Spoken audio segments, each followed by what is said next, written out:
Alright then gang, in this series we're going to take a look at Firebase, which is a backend as a service, and it comes with a bunch of different services that we can use, such as authentication, real-time database, cloud storage and cloud functions. And we can just plug those directly into our own applications as and when we need them, saving us from having to develop and maintain our own backend infrastructure. It's really simple to set up, and the best part is that it's completely free to use for small projects and development. Now, I have made a few courses already about Firebase in the past, but they're now a little bit out of date and they use the older API. So I thought it was time to refresh all of the content with new and up-to-date series. So I'm going to be making more Firebase content in the future as well, and I wanted this course to be a jumping in point for developers new to it before they take those other ones in the future. Anyway, in this series, we're going to be focusing on two of the core Firebase services, authentication and a Firestore database. And throughout the course, we'll be adding those features to this simple application, which allows users to sign up or log in and then add writing notes right here, which update in real time as we add them to the database. We'll also be talking briefly about how you can secure your database using Firestore rules. So then, let's get started by getting this project up and running and setting up a new Firebase project as well.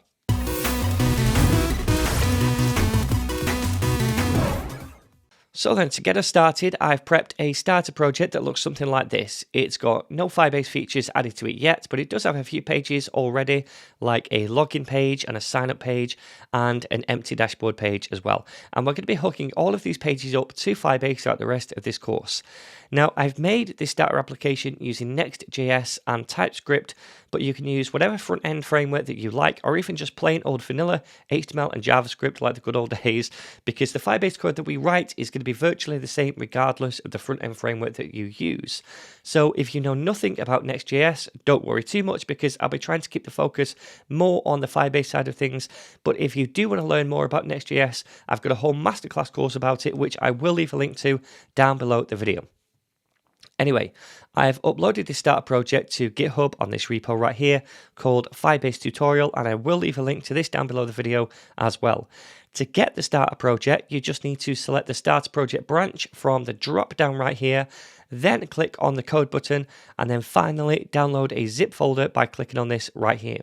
Once you've done that, you can unzip the folder and open the project in VS Code or whatever other editor that you might be using. Also, I have uploaded the course files for every single lesson as well, and you can download the code for those lessons in the same way by selecting it from this drop down and then downloading a zip folder. Or if you're proficient in Git, you can clone the repo locally and then just pull down the branch that you need. Some lessons do have a start branch associated with them as well, and they're just lessons where I've prepped a little bit of code beforehand. So I've downloaded the starter project, and now I'm going to unzip that and open it in VS Code. Okay, so this is it. This is the starter project, which I have renamed to Write Club, which is the name of the website that we're building, but that doesn't really matter. So the first thing we need to do is install all the project dependencies listed in the package.json file, which includes Next, React, an icon package, etc. So to do that, we can open up the terminal, and in the root directory of the project, just type npm install. Now, npm is a package manager that comes bundled with Node. So in order to run this npm command, you need Node.js installed on your computer, and you can download and install that from Node.js.org. Dead easy. Okay, so now I can hit enter to install everything. Right then, so now that's all done, I want to just very quickly walk you through this starter project. And again, if you don't know much about Next.js, then this might go over your head a little bit, but that's okay, because 90% of the code that we'll be writing for the rest of this course will be using the Firebase SDK. There will be bits of Next.js here and there, but they don't really matter when it comes to the Firebase stuff. So if you don't fully understand this, don't worry, because it's really just secondary and a bit of a playground for us to use Firebase within, I suppose. Anyway, this project uses Next.js app router, which means all the pages go inside the app folder, and we make pages and route paths for those pages using folders and page components. So for example, we've got a page.tsx file in the root of this app folder, which will be the homepage of the application. But we've also got this dashboard folder, and inside that there's another page.tsx file, and this page gets rendered when we visit the path /dashboard. Likewise, we've got an auth folder, and inside that we've got two more folders, login and sign up. And inside those folders, we've got more page files. So if we go to /auth /sign up, then we render this page component. And if we go to /auth /login, then we render this page component. Now inside these files, I've already created web forms, but at the moment they don't do much when we submit them.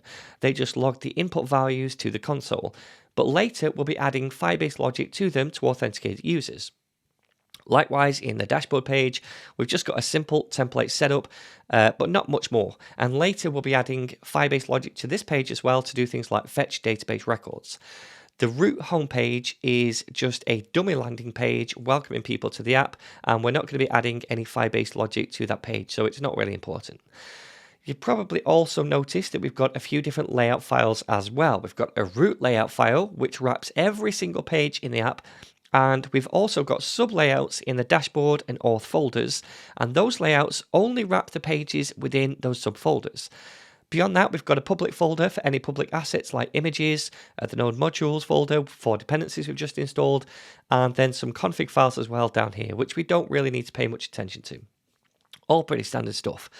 So that is the starter project. Now let's preview it in a browser. And to do that, we need to open the terminal back up and run the command npm run dev.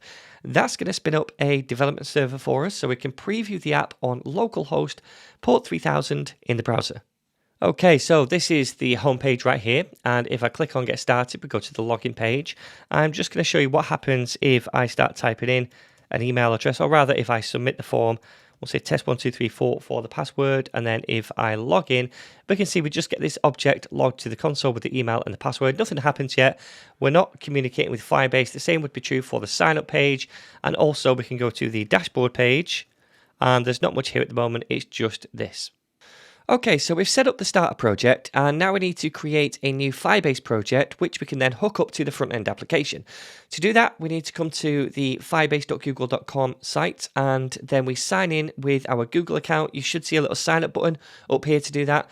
Once you're signed in, you can hit this Go to Console button up here as well to head to your Firebase console. And it's from the Firebase console, you can either create a new Firebase project or open a previously created project as well. You can see I've already got some listed right here, but I'm going to make a new one right now by clicking on this button right here. And when we do that, it's going to ask us a few questions about the project.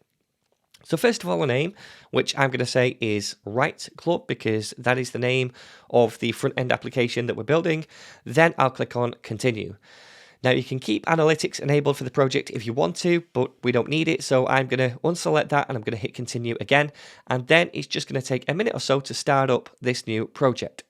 Alright, so once that's done, we get directed to this dashboard page for the Firebase project, and it's from here that we can enable and configure the different backend Firebase services that we want to use, like authentication, database, or cloud storage, etc.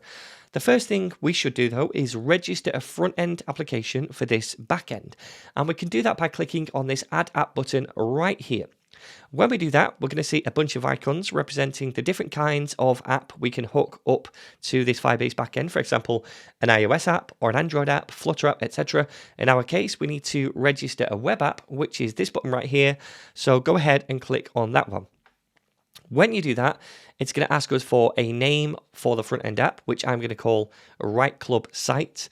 And you can also enable Firebase hosting, which I'm not going to do right now. And then you can go ahead and click on continue.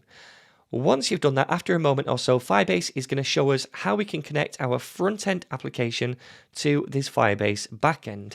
And we do that by, first of all, installing the Firebase package into the front-end application using npm, and then adding this snippet of code to the application to initialize a connection from the from the front-end app to the Firebase backend. So notice in this code, we've got a config object, which tells the Firebase SDK which Firebase backend to connect to via these different keys and values. You can also grab this code snippet back from the project dashboard, which I'm going to show you in a second. But for now, let's copy all of this and then click on continue.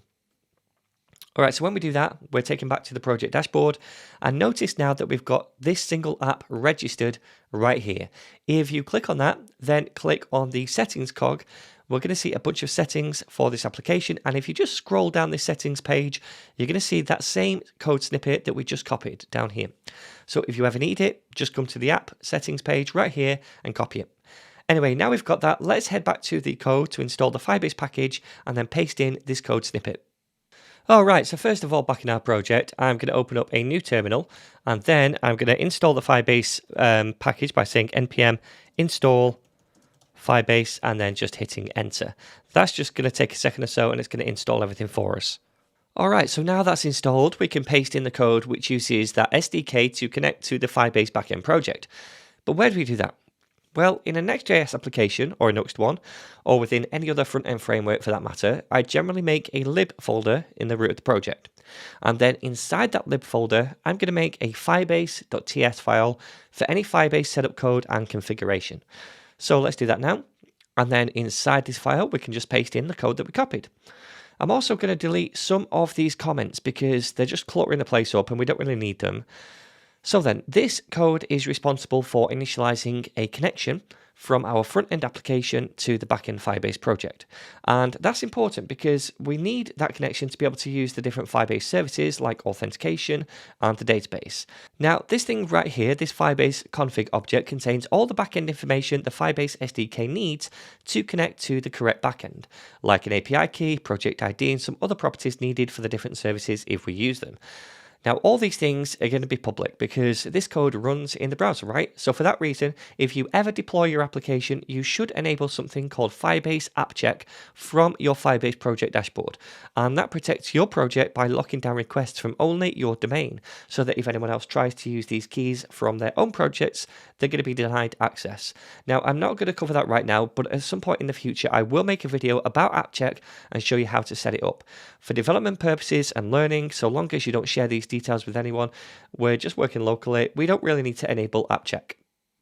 Anyway, that's the config object which tells the Firebase SDK which backend project to connect to. Next, we import this function from the Firebase SDK called Initialize App. And we use that function down here where we say const app is equal to initialize app, and then we invoke that function and we pass in the Firebase config object. So this function is the thing responsible for telling the SDK, I guess, which Firebase backend to connect to. And we store an instance of that app connection in this constant. And then anytime we need to initialize a different backend Firebase service, like authentication, for example, we'll need this app instance. All right then.